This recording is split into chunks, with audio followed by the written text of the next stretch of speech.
¿Qué es la uva para el ser humano? Oportunidad de aprender, de descubrir culturas y filosofías, lugares geográficos y momentos del pasado, comprender los sentimientos de cada uno de los pueblos productores, de sus enólogos, casas y creadores, convertidos en el más preciado líquido del que la humanidad haya tenido conocimiento. La voz de la tierra que habla en poesía una vez toca la garganta de quien le bebe como una suave caricia, como la entrega más sublime. Es la sangre de Cristo que se adhiere a su espíritu, el símbolo, la magia, la oportunidad de una nueva vida. Bienvenidos a Mundo Divino. Pero si juntas las dos, nace el amor por el vino. Hoy, en Mundo Divino, descubriremos la magia que se desprende de la armoniosa combinación del vino con la buena mesa, lugar en donde los sabores, las texturas y los aromas se entremezclan para dar nombre a ese misterio de los sentidos que conocemos como maridaje.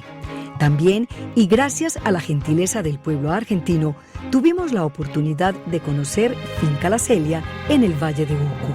Allí, con sus enólogos y viticultores, logramos acercarnos un poco más al conocimiento de la vid y a todos los procesos que sigue la uva hasta convertirse en vino. Historias, magia, cultura, todo un mundo por descubrir. qué magnífica combinación. Me han hecho una buena recomendación, que es un vino Bonarda de las Moras, de la región de San Juan, donde tuvimos la oportunidad de estar hace poco tiempo. Y cuando hablamos de vinos, obviamente, y de Argentina, tenemos que hablar de buenos asados y de buenas carnes. Obviamente, cuando hablamos de buenas carnes, y tengo que ser repetitivo en eso, pues tenemos que hablar de un sitio magnífico en la ciudad de Medellín que se llama Lucio. Vamos a pasarla muy bien con este perfecto maridaje.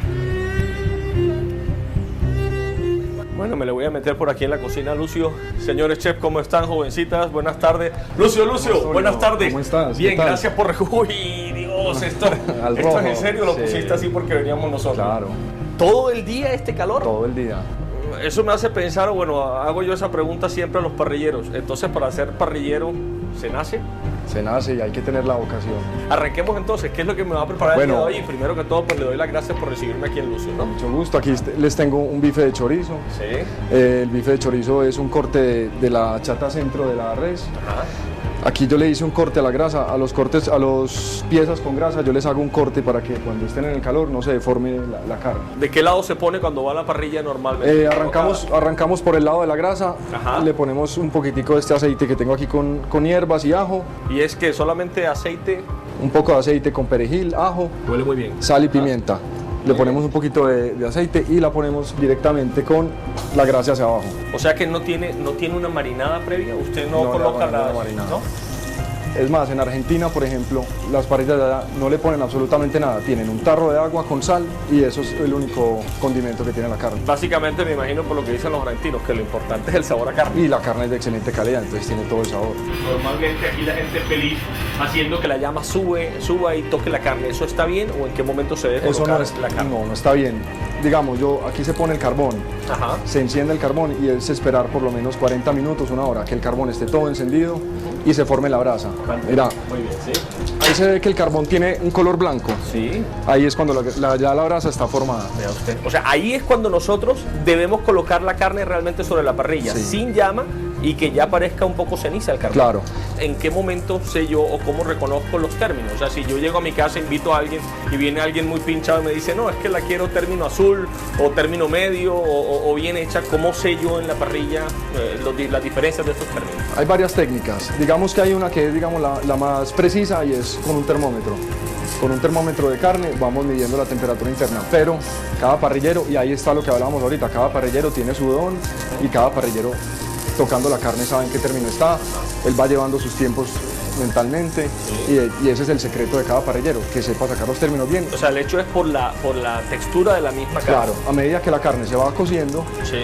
se va poniendo un poquito más dura. Si ya está completamente hecha, va a estar ya resistente, digamos, al tacto. Ajá. Mientras más cruda esté o un término más bajo, la carne va a tener, digamos, cierta textura que te permite saber. Magnífico, se me hace agua la boca. Adelante, Lili. La ventaja es que estoy adelgazando, ¿no? ¡Viva el calor!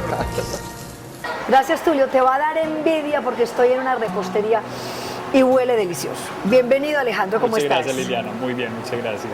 Nos vas a sorprender aquí con unas cosas deliciosas, ¿no? Pues esperamos que sí, tenemos unas cosas muy bonitas y muy ricas. Bueno, y hablando de repostería, en Colombia la repostería ha progresado, ¿es la misma, es tradicional? No, así como en las demás líneas de comida, la repostería también se ha modernizado y han empezado a llegar muchos productos que no consumíamos acá. Ya el pastel de arequipe sí, pues sigue siendo muy rico, me encanta el arequipe y el pastel de arequipe pues me enloquece, pero pues ya hay muchas más opciones para tomar el postre de lo que había hace unos años. Vamos a probar. Red Velvet, Un red. cupcake Red Velvet, es terciopelo rojo. Es una torta clásica del sur de Estados Unidos, desde la Segunda Guerra Mundial la están produciendo en Estados Unidos. Ajá. Y ya pues es un icono a nivel mundial, que es una torta muy suave de cocoa, que tiene su color rojo. Si ves el color rojo muy bonito, Sí. lo da una reacción entre el vinagre y el bicarbonato, que se utiliza como leudante. En esa época, por alguna razón, alguien hizo una equivocación y le quedó una torta de cocoa roja y se volvió pues el hit.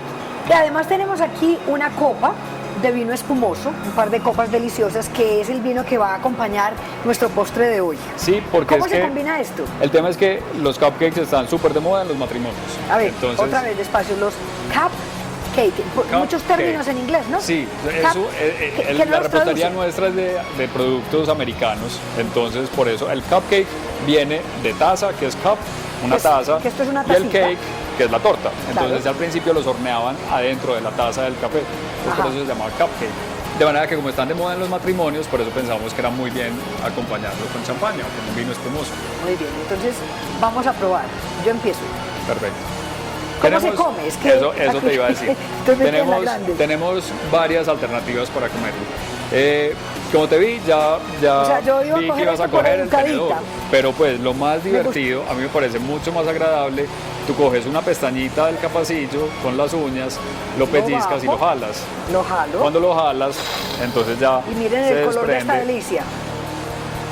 Lo jalo todo. Mira, es que es súper bonito. Ave María. Además es súper esponjoso, es una torta muy esponjosa, Y deliciosa. húmeda, es delicioso. Y Bueno, mordisco. y mordisco. Claro, Mientras yo como, vámonos con Tulio, que Tulio está en la Argentina, a ver qué está aprendiendo. vale. ¿Hay alguna técnica para cuando comienzan los vendimiadores a cortarlas de las plantas o realmente no es importante la forma en que se corten o es todo una... Digamos, hay normas para no dañar la planta, es decir, que solo se corte la fruta, la uva, ¿no es Sí. cierto? Normalmente el cosechador toma con una mano el racimo y con la otra, y una tijera por supuesto, corta en su base. Después cada cosechador realmente tiene su propia técnica para una cuestión de rendimiento muy personal, pero nosotros básicamente lo que cuidamos es que se corte el racimo de uvas sin dañar el resto de la planta. Justamente también por lo que yo decía recién, esto que nos va a quedar, que es el sarmiento más las yemas nuevas, es lo que nosotros necesitamos para formar la nueva producción del año siguiente. Claro. Ustedes hablan de no dañar la planta, pero hay algo que yo no entiendo entonces de las vides, y es esta forma de podarlas, que las llevan casi que hasta cuando uno lo ve uno dice, pero ¿qué están haciendo? Es decir, la cortan tanto, ¿para qué? ¿Por qué se hace eso? ¿Y por qué la planta pues no termina muriéndose? Que es lo que uno se imaginaría pues después de una poda tan profunda, ¿no? Está bien. Bueno, quizás sea la intervención más severa que uno tiene que hacer sobre la planta, y eso es justamente para regular la producción y también en cierta forma la sanidad. ¿Por qué? Porque uno posiciona dentro de cada planta dónde va a estar la uva, dónde van a estar los brotes. Si nosotros no hiciéramos esta tarea de poda, en la cual removemos aproximadamente el 70% de la madera, lo que tendríamos es una planta excesivamente llena de brotes y hojas y fruta muy pequeña y dispersa por cualquier lado. Entonces no podemos situar la fruta donde nosotros la necesitamos por la exposición solar, la aireación y para poder aplicarle productos, para poder trabajarla, para poder cosecharla en forma más eficiente. Okay. Manuel, antes de irme sí quería hacerle una pregunta, porque a mí me hablaban de un fenómeno que pasa en la planta cuando le hacen esta poda. Dicen, ella llora. Y yo decía, eso es poesía, pero en estos días vi una imagen y efectivamente cierto, había una gota, había una lágrima en una de las vides que había sido podada. ¿Qué es eso? ¿Qué significa eso? Bueno, normalmente el lloro de la vid ocurre en aquellas vides que son podadas más tardes en el invierno, es decir, ya bien cercana a la primavera.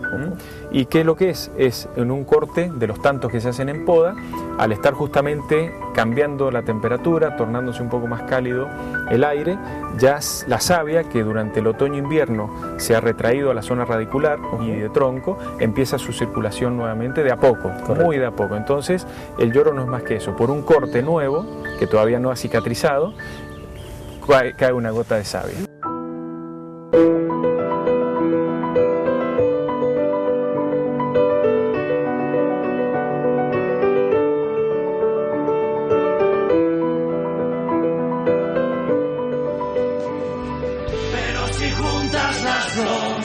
Nace el amor por el vino.